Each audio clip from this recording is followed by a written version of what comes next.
내 이름은 은숙. 예순이 넘은 지금 사람들은 내게 편히 사는 줄 안다.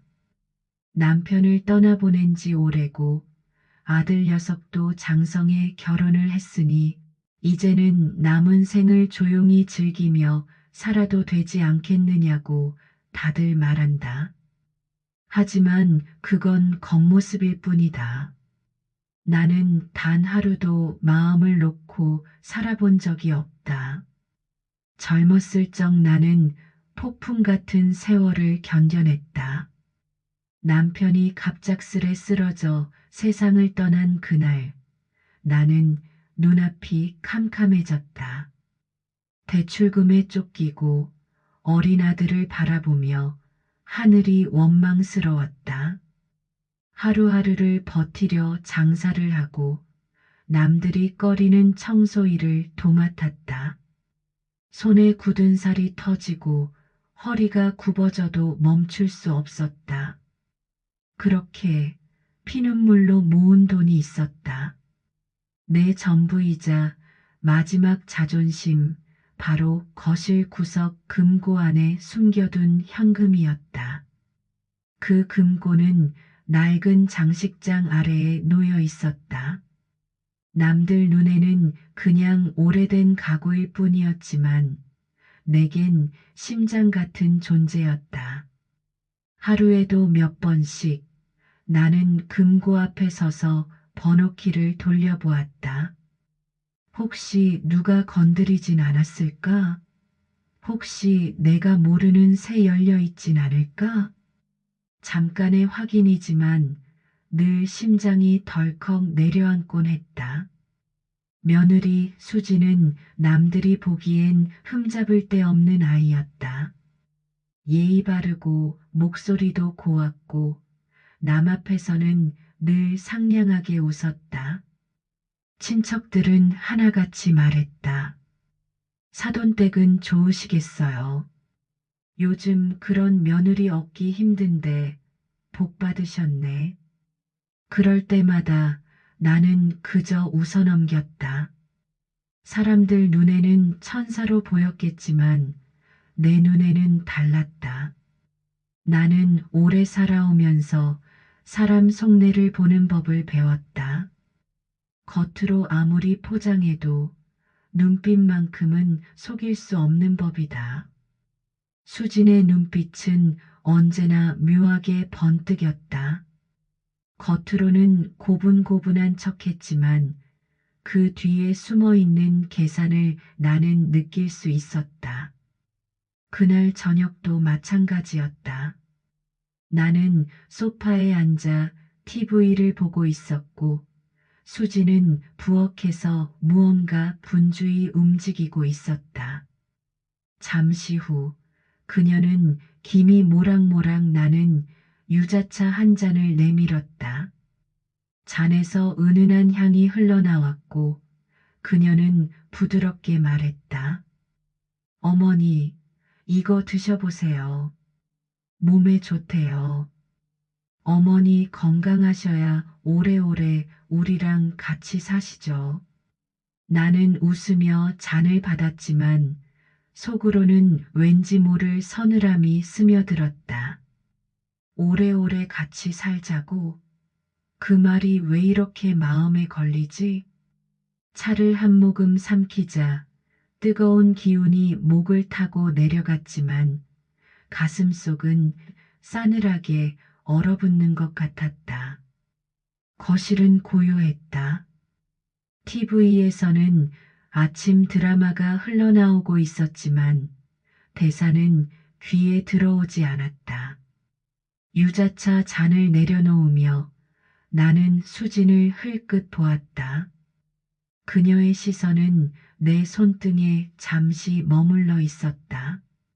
마치 금고 비밀번호를 훔쳐보려는 듯 내 손가락의 움직임을 눈으로 좇는 것 같았다. 그 순간 온몸의 털이 곤두섰다. 나는 괜히 자리에서 일어나 창문을 열었다. 차가운 바람이 들어와 커튼을 흔들었다. 흩날리는 커튼 사이로 보이는 수진의 얼굴은 알 수 없는 미묘한 미소를 띠고 있었다. 순간 내 심장은 알 수 없는 불길함으로 쿵 내려앉았다. 어머니, 수진이 불쑥 입을 열었다. 그녀의 목소리는 낮고 조심스러웠지만 그 안에는 묘한 힘이 깃들어 있었다. 나는 본능적으로 긴장했다. 무슨 말을 하려는 걸까? 요즘 물가도 너무 오르고 저희도 애 키우느라 빠듯하거든요. 그녀는 천천히 말을 이어갔다. 혹시 집안에 비상금 같은 거 있으신가 해서요. 순간 손에 들고 있던 찻잔이 덜컥 흔들렸다. 뜨거운 유자차가 손등에 쏟아졌지만 아픔조차 느껴지지 않았다. 머릿속은 경고음으로 가득 찼다. 나는 애써 미소를 지었다. 글쎄, 내가 무슨 비상금이 있겠니? 너희도 알잖아. 평생 일하느라 고생만 했다는 거. 말은 그렇게 했지만 속으로는 싸늘하게 중얼거렸다. 그래, 결국 본색을 드러내는구나. 그날 밤 나는 잠을 이루지 못했다. 어두운 방 안에서 천장을 바라보며 수진의 눈빛을 떠올렸다. 겉으로는 다정한 며느리, 하지만 그 가면 뒤에 숨은 속내는 너무도 뻔했다. 며느리 수진이 이상하다는 의심은 단순한 기분 탓이 아니었다. 그날 이후로 그녀의 작은 행동 하나하나가 내 눈에 들어오기 시작했다. 사소한 것들이 모여 불길한 확신으로 바뀌는 데는 오래 걸리지 않았다. 나는 늘 이른 새벽에 눈을 떴다. 습관처럼 거실에 나와 커튼을 젖히곤 했는데 며느리 방 불이 켜져 있는 날이 있었다. 그녀는 핸드폰을 붙잡고 속삭이는 듯 통화를 하고 있었다. 조심스러운 웃음소리가 새어나왔다. 그러다 내가 문을 여는 순간 수지는 황급히 불을 꺼버렸다. 어머니, 못 주무셨어요? 그녀는 당황한 듯 웃었지만 그 순간 내 가슴에 파문이 일었다. 낮에도 수진의 모습은 달라졌다. 예전에는 장을 보러 가거나 아이를 데리고 산책을 나갈 때 항상 내게 말하고 나갔는데 요즘은 쪽지 하나 남기지 않고 사라졌다. 집안에 혼자 남겨진 나는 시계만 쳐다보며 그녀가 돌아오기를 기다렸다.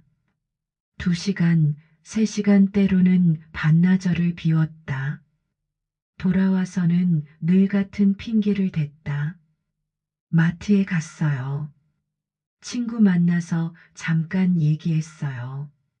하지만 그녀의 머리카락 사이로 번지는 은은한 향수 냄새, 립스틱이 번진 듯한 입술 자국이 그 말들을 믿을 수 없게 만들었다.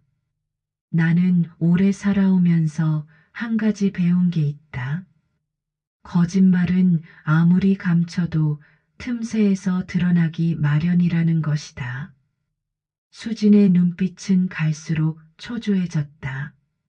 그리고 그 눈빛 속에는 내가 결코 보고 싶지 않았던 욕망의 그림자가 번지고 있었다. 어느 날 오후였다. 나는 우연을 가장해 며느리를 뒤따라 나갔다. 그녀는 아이를 친정에 맡기고 외출했다. 나는 천천히 발걸음을 옮기며 멀리서 그녀를 지켜봤다. 수지는 아파트 앞에서 택시를 잡아탔다. 나는 황급히 다른 택시를 불러 그 뒤를 밟았다. 심장이 터질 듯 뛰었고 손바닥에서는 땀이 흘러내렸다. 택시는 도심의 번화가에 멈췄다. 사람들로 붐비는 카페 앞에서 수진이 내렸다. 그리고 그곳에서 나는 내 눈을 의심했다. 수진은 낯선 남자와 마주 앉아 있었다. 그 남자는 넥타이를 느슨하게 풀고 수진에게 다정한 눈빛을 보냈다. 두 사람은 손을 맞잡았다. 그리고 수진의 입술에 미묘한 미소가 번졌다. 나는 카페 창밖에서 그 장면을 지켜봤다. 숨이 막혀왔다. 머릿속이 하얘졌다. 그토록 착한 척하던 며느리가, 내 아들의 아내가 다른 남자의 손을 붙잡고 웃고 있었다. 대화를 엿들을 수는 없었다. 하지만 굳이 듣지 않아도 알 수 있었다. 두 사람 사이에는 은밀한 기류가 흐르고 있었다. 어깨가 가까워지고 손길이 오래 머물렀다. 마치 오래된 연인처럼 자연스러웠다. 나는 차가운 기둥 뒤에 몸을 숨긴 채 그 모습을 끝까지 지켜봤다. 가슴이 쿵쾅거렸고 분노가 목구멍까지 치밀어 올랐다. 그러나 동시에 섣불리 움직일 수 없었다. 아들에게 이 사실을 어떻게 말해야 한단 말인가? 혹시 내가 잘못 본 건 아닐까? 그냥 친한 지인일 수도 있잖아. 이런 변명을 억지로 스스로에게 들이밀었다. 하지만 내 심장은 이미 알고 있었다. 이건 단순한 만남이 아니었다. 수지는 1시간 넘게 그 남자와 함께 있다가 카페를 나섰다. 나는 멀찍이 따라가며 그들의 행적을 지켜봤다. 그들은 헤어질 때조차 쉽게 떨어지지 못했다. 남자가 그녀의 머리카락을 쓸어내리듯 만졌고 수지는 고개를 숙인 채 부끄러운 듯 웃었다. 그 장면은 내 눈을 찌르는 칼날 같았다.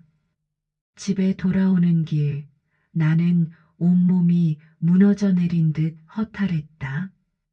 발걸음 하나가 천근만근이었다. 문을 열고 들어온 순간 수지는 아무 일 없다는 듯 주방에 서 있었다. 아이를 안고 웃으며 말했다. 어머니, 저녁은 제가 차릴게요. 오늘 좀 늦으셨네요. 나는 그 웃음을 바라보며 등골이 오싹해졌다. 방금 전 카페에서 낯선 남자에게 보이던 그 미소가 지금 내 앞에서도 똑같이 번지고 있었다. 거짓과 위선으로 얼룩진 얼굴. 나는 속으로 이를 악물었다. 그날 밤 침대에 누워 천장을 바라보았다. 눈을 감아도 수진이 다른 남자와 손을 잡고 웃던 모습이 떠올랐다. 내 금고를 노리는 것만도 모자라 내 아들의 가정을 짓밟으려는 그 여자의 야욕이 눈앞에서 선명해졌다. 나는 속으로 중얼거렸다. 그래, 이제 더는 가만히 있지 않겠다. 이 집을 지키는 건 나다. 저 아이의 가면을 벗겨내고 모든 진실을 밝히는 것도 나의 몫이다. 수진의 불륜 현장을 직접 목격한 그날 이후 나는 단 하루도 마음이 편할 수 없었다. 밤마다 눈을 감으면 그 웃음소리가 들려왔다. 다른 남자에게만 보였던 달콤하고 위험한 그 미소. 그러나 내 분노를 더욱 키운 건 단순한 불륜이 아니었다. 나는 오래전부터 느끼고 있었다. 그 여자가 이 집에 들어온 이유가 단순히 결혼 때문이 아니라는 걸. 내 방 한켠 옷장 깊숙한 곳에는 무겁고 차가운 금고가 있었다. 남편이 생전에 남겨준 유산 일부와 내가 평생 모아온 비상금이 들어 있었다. 아들조차 그 금고 안의 전부를 알지 못했다. 그런데 언젠가부터 수진의 시선이 자꾸 안방 쪽으로 향했다. 청소를 핑계로 내 방을 들락거리는 일이 잦아졌다. 처음엔 대수롭지 않게 여겼지만 이제는 달랐다. 나는 그녀가 내 금고를 노리고 있다는 확신이 들었다. 며칠 뒤 그것은 더욱 분명해졌다. 그날 오후 나는 일부러 현관문을 닫고 나가는 신용을 했다. 슬리퍼를 신은 채 발소리를 죽이고 다시 집 안으로 숨어들었다. 거실 구석, 장식장 뒤에 몸을 숨기고 기다렸다. 잠시 후 조용하던 집안에서 인기척이 들려왔다. 수지는 내가 없는 줄 알고 방심한 듯 했다. 그녀는 발소리를 죽이며 안방으로 향했다. 문틈 사이로 그녀의 움직임이 보였다. 수지는 먼저 방 안을 두리번거렸다. 그리고 옷장 문을 열었다. 그 순간 내 심장은 요동쳤다. 그녀의 시선이 금고에 꽂혔기 때문이다. 수지는 허리를 숙여 금고를 살펴보았다. 손가락 끝으로 번호 다이얼을 천천히 돌리며 귀를 기울였다. 마치 영화 속 금고 털이범처럼 신중하고도 능숙했다. 그 모습은 더 이상 단순한 며느리가 아니었다. 탐욕을 숨기지 못한 낯선 여자의 얼굴이었다. 비밀번호만 알면 될 텐데. 그녀의 낮은 중얼거림이 내 귀에 꽂혔다. 나는 손끝이 차갑게 굳어갔다. 이제 확신했다. 그녀는 내 금고를 노리고 있었고 결국 언젠가는 이 집의 모든 것을 송두리째 빼앗으려 할 것이다. 그날 밤 나는 다시는 잠들 수 없었다. 머릿속에서 수진이 금고 앞에서 중얼거리던 목소리가 떠나지 않았다. 비밀번호만 알면 될 텐데. 그건 단순한 말이 아니었다. 그녀의 욕망과 야망이 담긴 선언이었다. 며칠 뒤 나는 의도적으로 금고를 열어놓는 신용을 했다. 내가 일부러 방을 나설 때 살짝 비밀번호를 누르는 모습을 멀리서 그녀가 보도록 했다. 수진의 눈빛은 번뜩였다. 마치 아이가 사탕을 본 듯 탐욕과 호기심으로 반짝였다. 그녀가 언젠가 행동으로 옮길 것이라는 건 불 보듯 뻔했다. 나는 기다렸다. 그날이 오기를, 그리고 그 순간을 내 눈으로 확인하기를. 그리고 마침내 그 기회가 찾아왔다. 늦은 밤 집안은 고요했다. 나는 일부러 불을 끄고 방에 들어가 누운 척했다. 숨결을 가늘게 고르며 잠든 사람처럼 위장했다. 한참이 지나자 아주 조심스러운 발소리가 들려왔다. 거실에서 안방으로 다가오는 가벼운 발걸음. 나는 이불 속에서 손을 꽉 쥐었다. 문이 살짝 열리고 어둠 속에서 희미한 불빛이 번졌다. 수지는 휴대폰 플래시를 켜고 옷장 앞에 섰다. 그녀는 곧장 금고로 다가가 무릎을 꿇었다.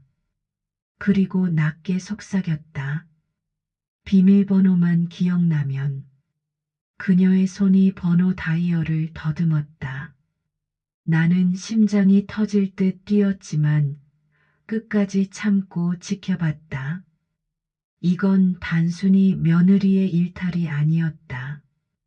이건 내 인생, 내 집, 내 모든 걸 노리는 침입이었다. 수지는 몇 번이나 다이얼을 돌리다 실패했다. 좌절한 듯 한숨을 내쉬며 자리에서 일어났다. 그러나 그 얼굴에는 결코 포기하지 않겠다는 집요함이 서려 있었다. 그녀는 언젠가 반드시 이 금고를 열고야 말 것이다. 나는 그 순간 깨달았다. 이건 단순한 시어머니와 며느리의 갈등이 아니었다. 탐욕과 집착, 그리고 배신이 얽힌 싸움이었다. 그리고 나는 결코 물러서지 않을 생각이었다. 그날 이후 나는 더 이상 예전의 내가 아니었다. 며느리 수진의 웃음소리 하나, 걸음걸이 하나에도 긴장했다. 그녀의 발걸음이 금고 쪽으로 향하는 순간 내 심장은 불길처럼 타올랐다. 나는 매일 밤 잠들기 전 스스로에게 물었다. 이제 아들에게 말해야 할까? 아들의 얼굴이 떠올랐다. 바쁘고 지친 하루를 보내고 돌아오는 그 아이 순박한 웃음으로 나를 안심시키던 내 아들. 그런 아들에게 며느리의 추악한 뒷모습을 어떻게 전해야 한단 말인가. 그러나 시간이 갈수록 내 인내심은 바닥나고 있었다. 수진의 외출은 잦아졌고 그녀의 전화는 점점 더 은밀해졌다. 심지어 어느 날은 아이를 어린이집에 맡겨놓은 뒤 밤늦게까지 돌아오지 않았다. 그녀가 어떤 남자와 함께 있었는지는 묻지 않아도 알 수 있었다. 나는 작은 수첩을 꺼냈다. 날짜, 시간, 장소, 그리고 수진의 수상한 행동을 하나하나 기록하기 시작했다. 그것은 마치 전쟁터에서 적의 움직임을 기록하는 장교의 일지 같았다. 이제 내 싸움은 단순한 감정이 아니었다. 증거를 모으고 진실을 드러내기 위한 준비였다. 며칠 뒤 나는 다시 한번 수진의 뒤를 밟았다. 그녀는 아이를 맡기고 번화가 쪽으로 향했다. 이번엔 카페가 아니었다. 호텔 로비였다. 나는 숨을 죽이고 기둥 뒤에 몸을 숨겼다. 잠시 후 그 남자가 나타났다. 그는 자신만만한 걸음으로 수진에게 다가왔다. 두 사람은 주변을 두리번거리더니 엘리베이터로 향했다.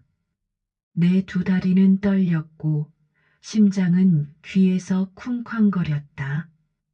엘리베이터 문이 닫히는 순간 나는 치를 떨며 속삭였다. 이제 끝이야. 내 가면은 곧 벗겨질 거다.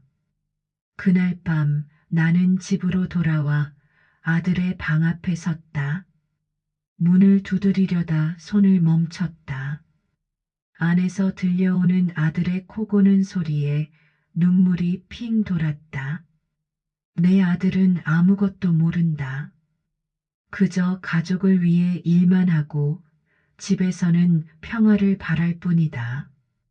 하지만 내가 본 그 진실을 언제까지 감출 수는 없었다. 더 미루면 아들의 인생이 송두리째 무너질 것이다. 나는 수첩을 꺼내 아들 방문 앞에 섰다. 아들아, 내 아내가. 입술 끝까지 말이 치밀었지만 목구멍에서 막혀버렸다. 눈앞에서 아들이 상처 입는 모습을 상상하자 차마 내뱉을 수가 없었다. 그 순간 방 안에서 들려오는 아들의 나직한 말소리에 나는 얼어붙었다. 여보, 오늘 늦게 들어왔구나. 힘들었지? 수진의 목소리가 대답했다. 응, 피곤했어. 이제 좀 잘래. 나는 문 앞에 서서 치를 떨었다. 그녀는 아무렇지 않은 얼굴로 남편 곁에 누워 있었다. 바로 몇 시간 전 호텔에서 다른 남자와 함께 있었던 그 여자가 이보다 더한 모욕이 있을까? 나는 이대로 있을 수 없었다. 아들을 지키려면 반드시 진실을 폭로해야 했다. 다만 문제는 언제, 어떻게 폭로하느냐였다. 며칠 후, 마침내 기회가 찾아왔다. 집안에 친척들이 모이는 날이었다. 명절을 앞두고 작은 모임이 열렸고, 수지는 평소보다 더 단정하게 꾸미고 손님들을 맞이했다. 그녀는 웃으며 상을 차리고 모두에게 예의를 다했다. 겉으로는 흠잡을 데 없는 며느리였다. 그러나 나는 알고 있었다. 그 웃음 뒤에 숨겨진 추악한 욕망을. 자리에서 술잔이 오가던 중 한 사촌이 내게 물었다.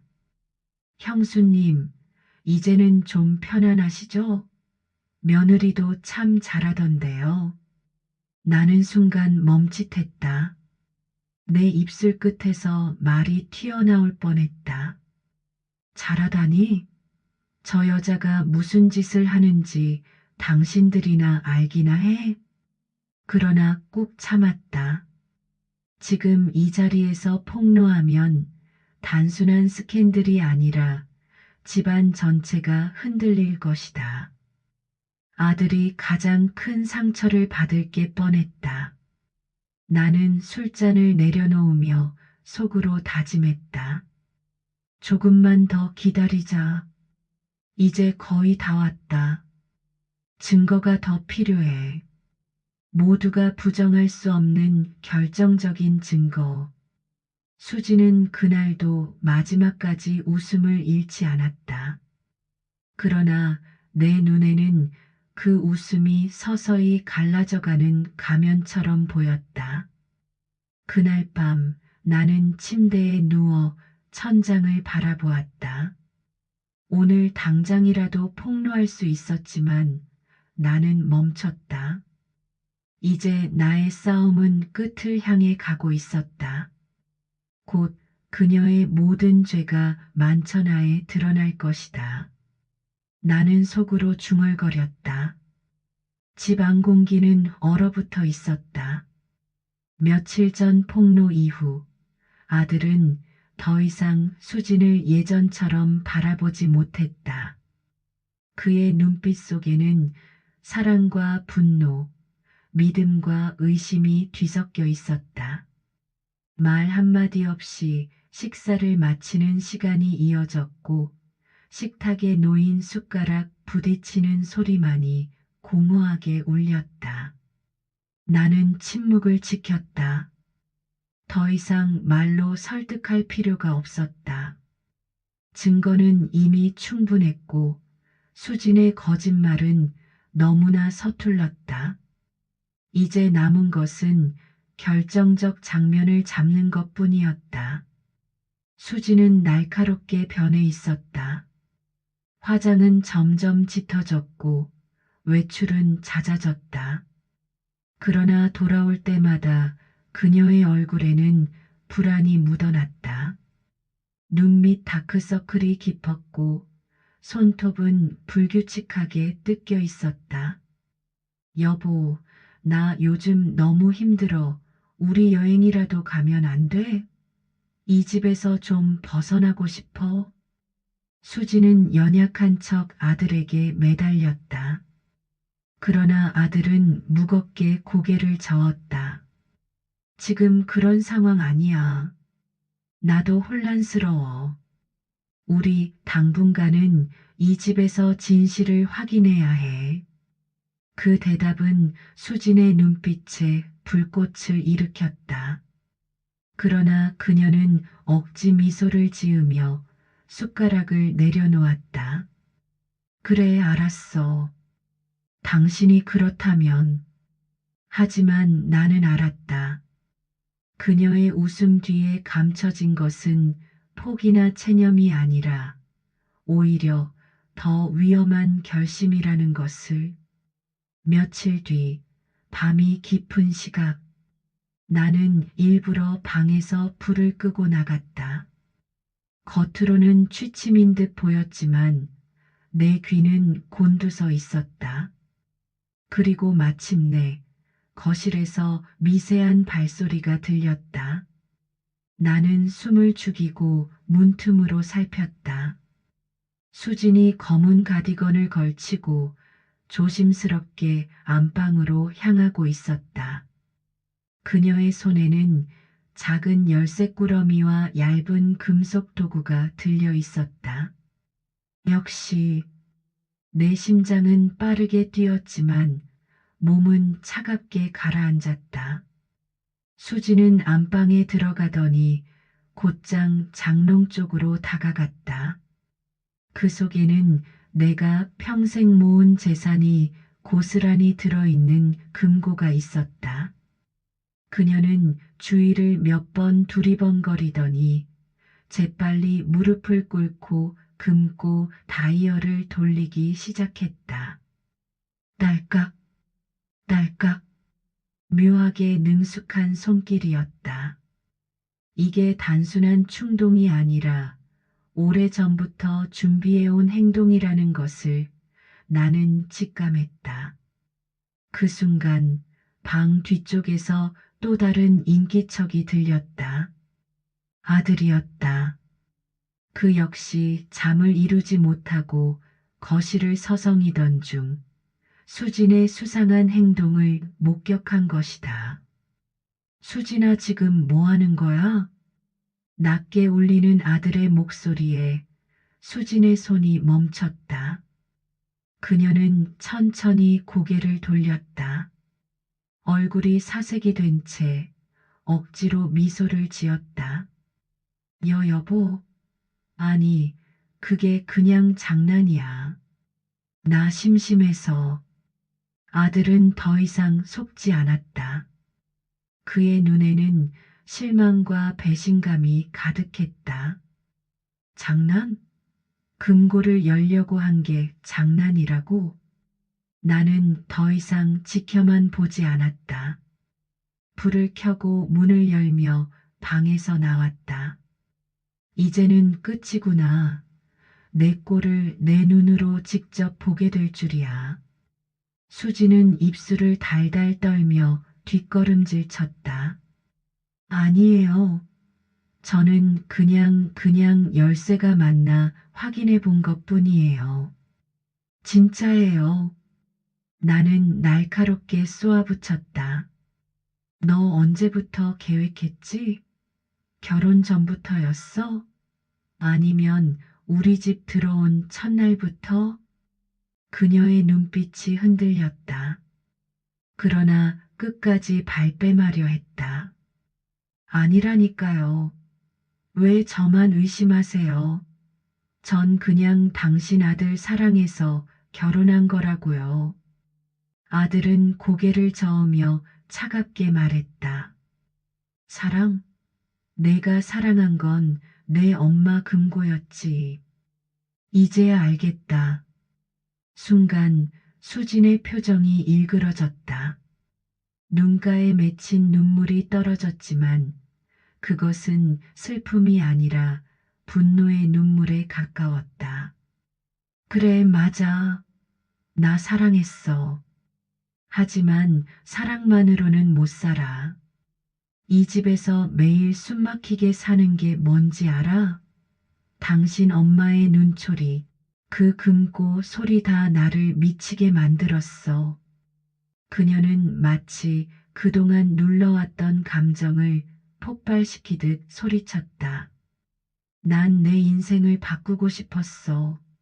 그래서 그 금고가 필요했던 거야. 아들의 얼굴이 무너져 내렸다. 그의 입술은 굳게 닫혔고 눈에는 깊은 절망이 스쳤다. 이제는 내 얼굴조차 믿을 수가 없다. 방 안 공기는 무겁게 가라앉았다. 진실은 완전히 드러났고 더는 숨길 여지도 없었다. 수진의 가면은 산산조각 났다. 나는 속으로 중얼거렸다. 이제 서막은 끝났다. 파국은 이제부터다. 거실 한가운데 세 사람은 얼어붙은 듯 서 있었다. 수지는 금고 앞에서 오열했고 나는 분노에 차 그 광경을 지켜보았다. 그리고 아들 그는 차갑게 입술을 깨물며 그녀를 바라보고 있었다. 이제 다 끝났어, 수진아.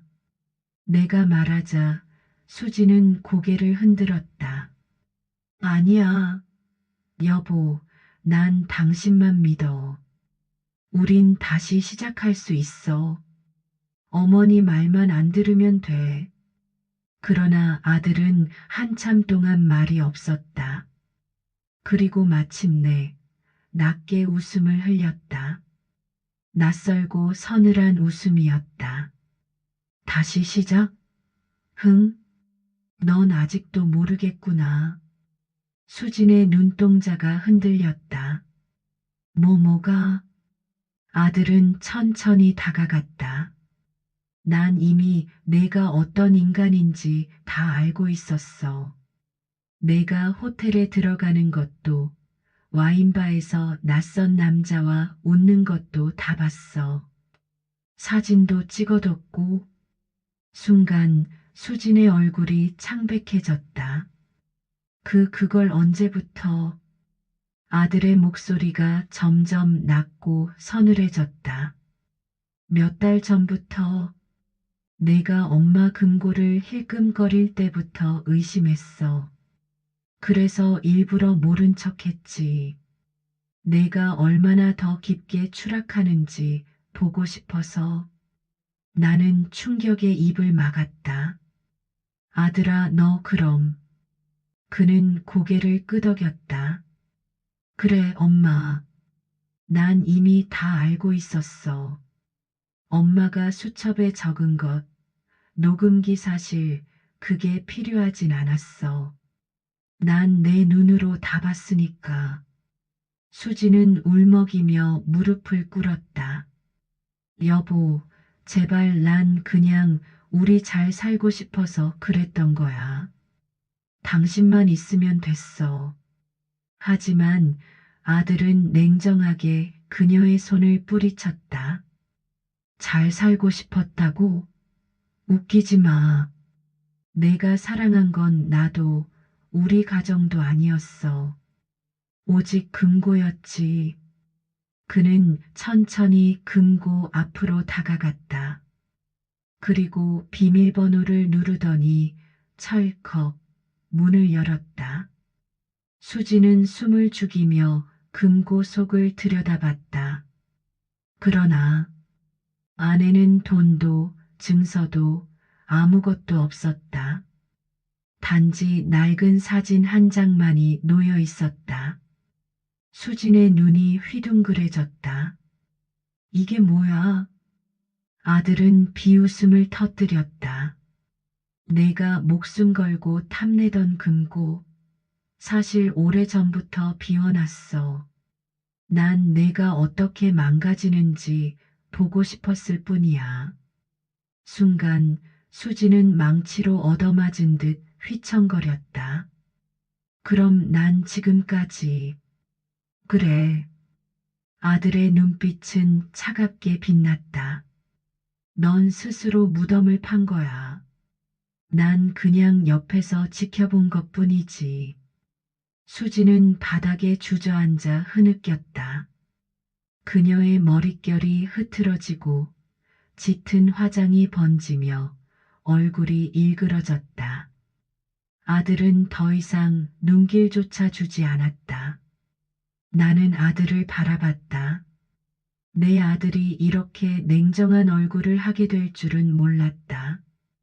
하지만 동시에 그 눈빛 속에서 잃어버린 순수와 상처가 느껴졌다. 아들아, 이게 내가 원하는 결말이었니? 내가 떨리는 목소리로 묻자 그는 잠시 침묵하다가 대답했다. 원하진 않았어. 하지만 피할 수도 없었어. 결국 진짜 얼굴을 봐야 했으니까. 그날 이후 수지는 집을 떠났다. 아들은 다시는 그녀를 찾지 않았다.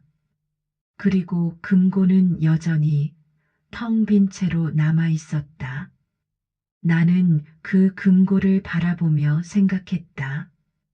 돈도 증서도 아무것도 없었지만 사실 가장 값비싼 대가를 치른 건 우리 가족의 믿음이었다는 걸